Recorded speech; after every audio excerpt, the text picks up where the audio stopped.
Welcome to the Cyclone Fanatic pregame show. I'm your host, Leah Nelson, alongside Chris Williams. As always, we're in the Wild Rose Casino studios, and we've got a lot to talk about with Iowa State and Texas Tech coming up. And we're excited. Chris, I haven't seen you in a while, I feel like. I know, the bye week. It's good to be back. It's good to have you. Thank you. And I'm fired up for what should be we're recording this on Thursday, but rain in the forecast, should be soggy, but hopefully by the time a lot of people watch this on Saturday, things have dried up just a little bit. But, you know, Leah, I've been doing this 20 years. I've never seen a 7-0 Iowa State football team. I've been doing this for 1 year, and I've seen a 7-0 football team. You're good luck. I've had people say, better bring back Leah every game. I was like, well, she is under a strict contract with I'm kidding, she's not, but we love having you. It's good to be here. I want to thank all of our great sponsors. I will start today with our friends at Centurion Stone of Iowa. I've been giving him a shout out. There is one man there who really runs the show. His name is Nathan Miller, and he's a weird dude. I'm kidding. I love you, brother. Nate Dogg, all my friends over at Centurion Stone of Iowa, Judd, Joe, B. Laz, Stacy, love the whole crew there. They do a great job. They built my stone fireplace. You should look into that for the winter months. It's beautiful craftsmanship, and then it also keeps the house warm, saves us on our energy bills as well. I also want to thank our friends, and I want you to be on the lookout for the Aer Lingus College Football Classic. We're going to have the executive, the founder of the game is going to be on Kicking It with Jeff and Grant coming up this Monday. So we'll look forward to that. We can learn more about the Aer Lingus College Football Classic, Iowa State and Kansas State coming up on, well, I didn't even want to, I love y'all over at the Aer Lingus College Football Classic. I'm thinking about my guy Rylan Barnes and the Cyclones getting to 8-0 right now is what I'm thinking about, Leah. But Cyclones2Ireland.com, because it's never too early to start planning. There you go. That was great. Thank you. Just here doing my thing. We'll thank our other sponsors a little Later bit. Where do you want to start, my friend?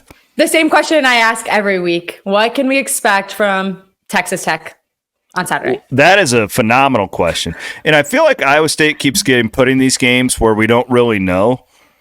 Like, it feels like every time, maybe kind of knew what you're going to get with Houston. Feels like with Baylor, Central Florida, even West Virginia, it was kind of like these teams that are in limbo. I don't necessarily know how solid their coach is at this point. Now, that's not the case with Joey McGuire at Texas Tech. He's very safe. But they've got, I think their starting quarterback is going to play, but there's injuries elsewhere. They were, I thought they would be 5-0 coming into this game in the Big 12. They're not. They've dropped 2 in a row. So as an athlete, Leah, you probably have better insight on it than I do, but it is where are they at psychologically would be my biggest question, because they were rock solid, right? They were one of the favorites to win this league. Now you drop 2 in a row. Fans start questioning you. I don't know. I don't know where Texas Tech will be. I know they're a talented team. I would like to see what they bring out in the first half as far as the emotion and all that stuff goes. I do know this. I like their head coach a lot. I think he's a really solid coach, and I would be shocked if they're not, chopping at the bits to get a win over a top 10 Iowa State team. I was going to say, from an athlete perspective, that is so tough to come back after losing 2. But if they're going to play really well and win any game, it's going to be against an undefeated team where everyone's cheering against you. That's where teams play their best ball. So I wouldn't Tech out. I wouldn't either. And they're two, at the end of the day, Iowa State's 7-0, and we're all super excited, and we should be. There's not that big of a difference between BYU and Iowa State and the teams that are in 10th in this league. We saw that with the Central Florida game. Now, granted, Iowa State threw 2 pick sixes, right? That was an anomaly of a football game. So you can't just say, oh, that won't happen again. Weird stuff happens in football games. That is a bizarre game. But you also just Iowa State is very good. This maybe Campbell's best team, debatably. 2020 would like a word. But Are they that much better than these? So you just like you're constantly, you got to be really focused because you've got a margin for error that's just not that very big. And frankly, that will always be the case with Iowa State football, even in the best years. But this is I told our listeners for 2 years now that I thought when Iowa State got into this new Big 12, you're leveling the playing field in the sport of football for the first time in the history of this university. Iowa State is punching at its own weight class in football. And you're seeing it now, and that's what makes me really confident in this team. I think that we'll get to the score predictions.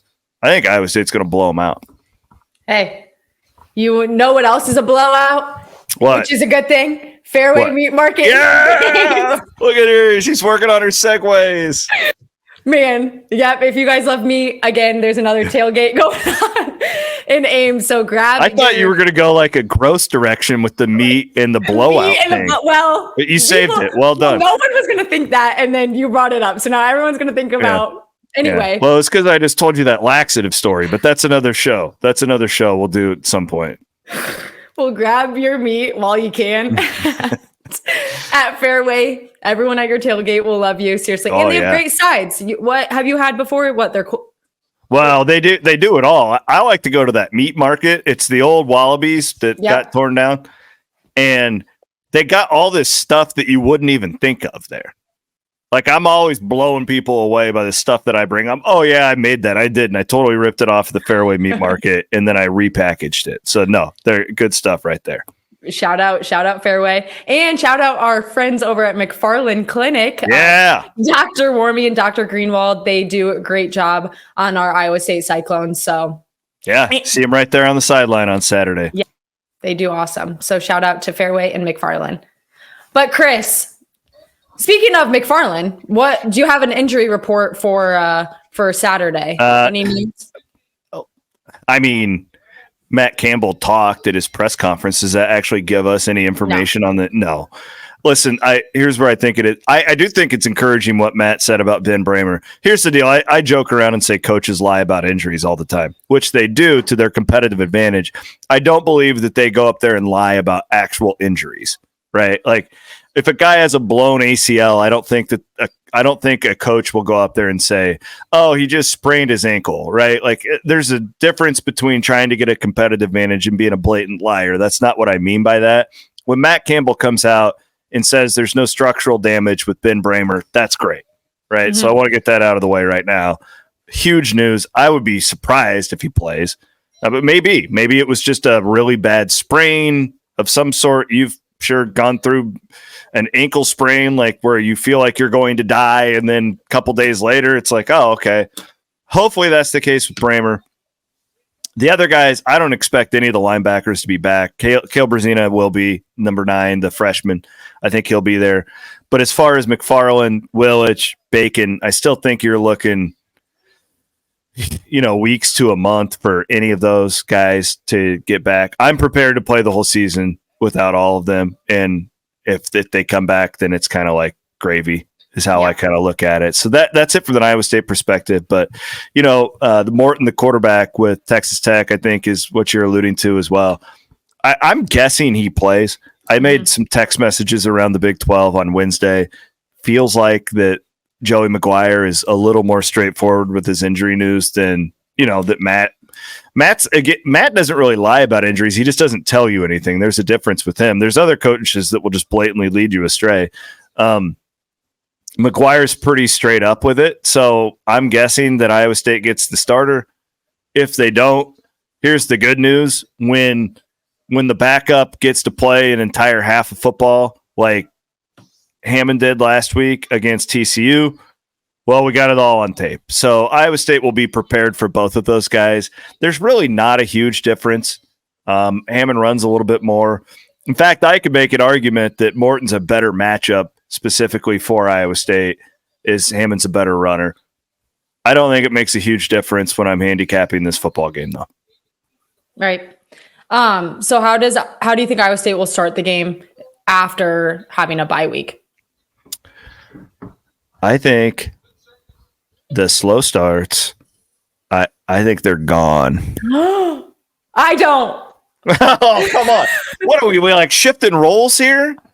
No, but the slow starts are working for them. Like I don't see anything. Oh, yeah, I don't see get what you're anything bad. Like if it's work, like why reinvent the wheel?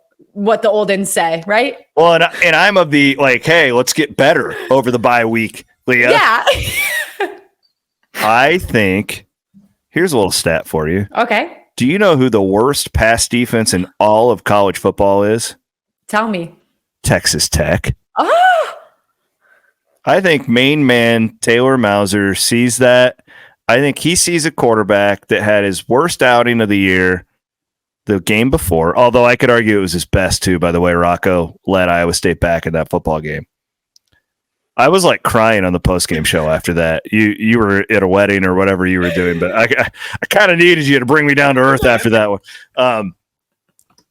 I think this is the perfect opportunity for Iowa State to blow this thing up in the first quarter. I don't think they will blow Tech out. I want to make that clear.